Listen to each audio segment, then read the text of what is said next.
పోయిన వారమే ఏం జరిగింది, అమెరికా వెనిజులా పైన దాడి చేసి అక్కడ అధ్యక్షుడిని అక్కడున్న ఆయన భార్యను వాళ్ళు ఆల్రెడీ ఆ దేశంలో నుండి బాంబులు కురిపించేసి వాళ్ళందరినీ భయభ్రాంతులు చేసేసి అక్కడున్న వాళ్ళని కిడ్నాప్ చేసేసి తీసుకొచ్చి న్యూయార్క్లో ఇప్పుడు కోర్టులో పెట్టారు వాళ్ళు. ఇప్పుడు అంతకుముందు ఇరాక్ పైన దాడి చేసి సద్దాం హుసేన్ని వాళ్ళు అక్కడ నుండి కిడ్నాప్ చేసి అమెరికా కోర్టుకు తీసుకొచ్చి అమెరికా కోర్టులో ప్రాసిక్యూషన్ చేపించి అతన్ని కూడా చంపేశారు.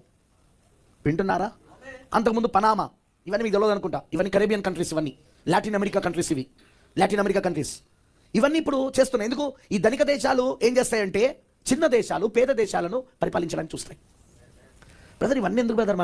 మన యుద్ధము రాజకీయానికి సంబంధించింది, ఆర్థిక వ్యవస్థ గురించి సంబంధించింది, మతపరమైన వాటి గురించి సంబంధించింది. 3 మర్చిపోకండి.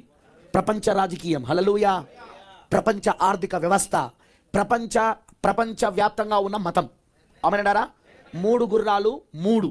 ఒకటి మతము, రెండవది రాజకీయము, తెలుపు మతము, తెల్లని గుర్రము, ఎరుపు రంగులో ఉన్న గుర్రమో రాజకీయము, నలుపు రంగులో ఉన్న గుర్రమో ఆర్థిక వ్యవస్థ.